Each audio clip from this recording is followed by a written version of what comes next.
Come on in and meet the lady who once told... Not only my daddy, I told, I told everybody at school that I would be. Not I wanted to be, I would be. I'd be a singer and a movie star. In that order. And they all, pushed me down on the playground. That was the end of it. That was, oh, yeah, okay. Could anybody have envisioned that you would have a playing card character on one side of you and a Batman on the other at that time, though? Never. Could Boy. you have? I have a lot of visions, but no, I couldn't either. I mean, was there a moment on the set when you just suddenly sort of took stock of what was going on all around you and said, where am I? That was every day. That was every day, and especially when I got off the plane in London. I mean, I said, where are we? What are we doing? I was Dorothy in The Wizard of Oz during this whole filming. I really was. It was actually a great place to be, really special. On the whole, was it also a good place to be one of the few women, at least that we see on screen, in what is seemingly a man's world there? Right.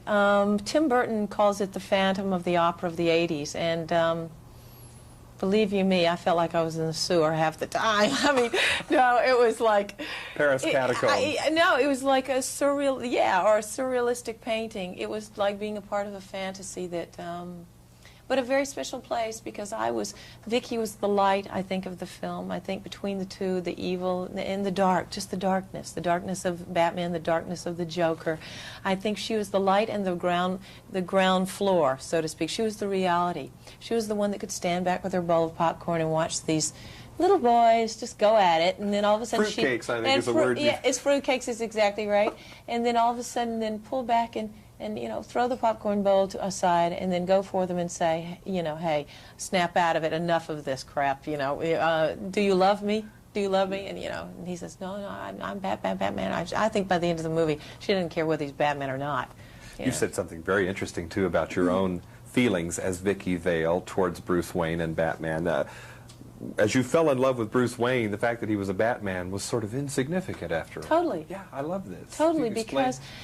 Totally, because, when we're after something in our lives, and especially love, infatuation, sex, they lead the world. I mean, they lead us.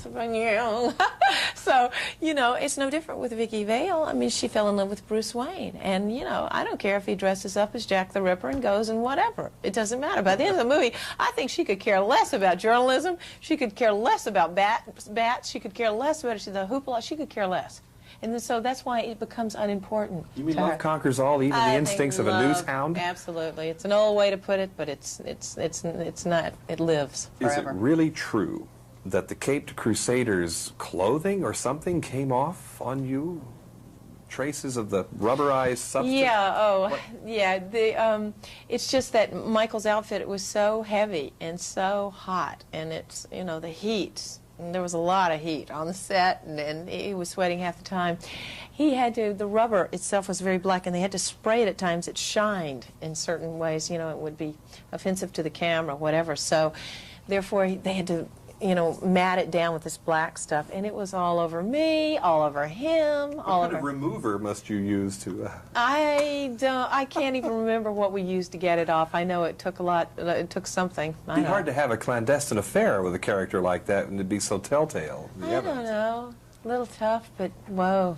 I don't know. Could I switch gears just a minute and ask you a question that I hope won't be embarrassing to you, but the kind of beauty that you have and that some filmmakers have explored on screen, there's a kind of an otherworldly quality to films like Stepmothers and Alien and this one.